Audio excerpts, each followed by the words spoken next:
Welcome to this last but not least presentation. My name is Hirsch, and together with my colleague Rossmy under the supervision of Andreas Butz, we were looking into the topic how to shape concrete for interaction.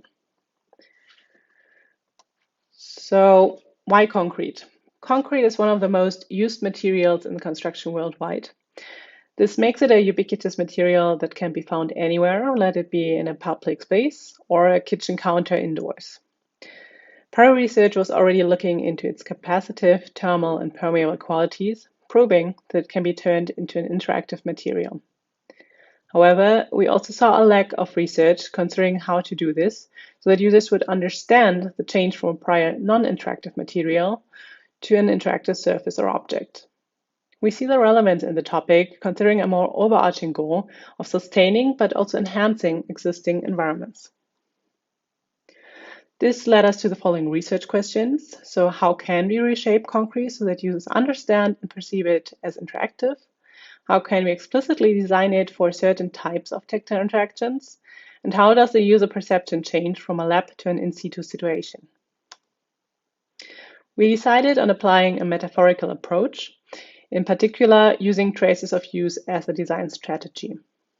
Prior research showed that such traces are ubiquitous, calm, and natural in public environments, but also recognizable and distinguishable.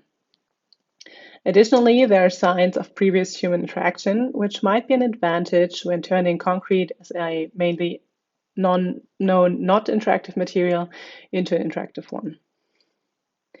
We further decided to make two versions of this metaphorical approach, one appearing more like a natural trace of use, including rougher edges, irregular shapes, and surface textures, and one more abstract version, including smooth surfaces and clear shapes. Here you can also see the slider versions, which we created for our study. On the left side, the natural look, and on the right side, the clean abstract version.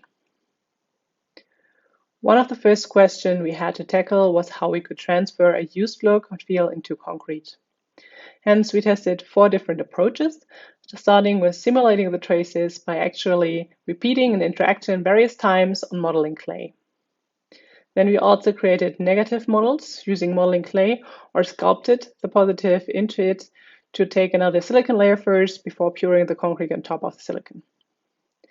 Lastly, we also tested digital 3D modeling to create adapted casts and to pour the concrete directly into it. However, as we still needed to explore how to transfer and what to transfer of the used look, we focused on the physical modeling and sculpting approach for this study. From our sample set, we then decided to create 3 well-known interface elements, a slider, a button, and a scroll wheel, each in a natural and an abstract version. Those are the highlighted tiles here in the picture. We took those prototypes and tested them with 33 participants in a gesture elicitation lab study.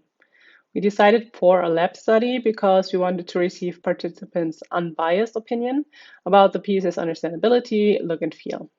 Hence, we randomized the order of the pieces and asked participants to fill out a questionnaire after each piece and finalized it with a semi-structured interview in which we asked them to compare and mention their preferences. Overall, 21 of 33 participants liked interacting with the concrete, appreciating its haptic qualities. We also saw that the natural designs were more confusing, but also more inviting to explore. And here we also saw the participants split into 2 interest groups, one that preferred the clear and clean shapes, and another which preferred the natural, rougher look and feel. Regarding the individual prototypes, participants clearly agreed on the interaction type for both sliders, as in slide and scroll interactions, as well as the abstract versions of the scroll wheel. As we didn't have any contextual influence, participants often related the pieces to known web design elements, or in case of the scroll wheel, to the iPod click wheel. 5 participants agreed also on joining us in a follow-up bodystorming in situ. And considering the used look of the natural design, we conducted it at a nearby cemetery, which is nowadays used for all kinds of activities, including running, having lunch, making out, or celebrating birthdays. For the bodystorming, we prepared 6 scenarios, such as being a tourist and looking around, having a treasure hunt, doing exercises, etc. And we asked participants to enact those scenarios by including our prototypes. We prepared these scenarios because none of the participants was familiar with the method or concrete interfaces in general, and hence it should be facilitated to get more into the interaction and also with enactment with the pieces. The environment influenced participants' opinion about which design version should be used for what kind of task. Hereby, the abstract elements would be good for a shared public usage, where users would want their main focus on other activities or information.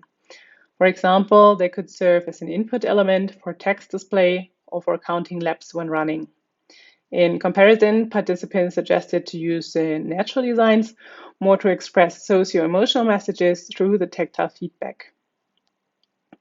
Among other things, they suggested to use a slider as lifeline, for example, of one of the deceased persons, including rougher edges for harder lifetimes and vice versa. While users could still slide along the line, it would additionally convey implicit meta information about another person's life. Comparing both design versions, each has their advantages and limitations. The abstract versions were appreciated for their regular clear shapes, which would appear intentional and convey the feeling of staying in control. In comparison, the natural designs were appreciated for fostering exploration and for being more natural. Also, we succeeded in creating a used look for the slider and button, which indicated prior human use. This indication would assure people that there would be something interesting or worth touching. This, in turn, would encourage them to explore the interaction with also unknown interfaces. However, we also had contrary statements that those pieces would partly look ugly and unintended, including a perceived lacking hygiene, which is especially in the current times an issue, and which also might prevent instead of invite users to touch the interfaces. We conclude our paper with 5 design considerations when designing a concrete interface. One challenge is to turn a material partly seen as unattractive to touch into an enjoyable user experience. This also includes changing the user's mental model to perceive concrete as a potential interactive interface. Here, the application of familiar interface elements supported a quick understanding of the required touch interaction. The clear shape of the abstract elements fostered the appearance of an intentionally applied interface, which was suggested to be the better strategy for shared public interfaces, where the user focuses mainly on other tasks. The context further influences the design decisions regarding which design version one should apply. The natural designs incorporate more surface structures differences, which in turn allows a richer haptic feedback and the transfer of meta information. Altogether, we see an advantage in developing both versions further and to test the strategy with an actual interactive prototype in context. In short, we explored the design of concrete interfaces in a gesture elicitation lab study with 33 participants, followed by an in situ body storming with 5 participants to gather potential use cases and opinions. We saw that concrete is definitely a material worth exploring further due to its appreciated haptic qualities and its ubiquitous usage in construction.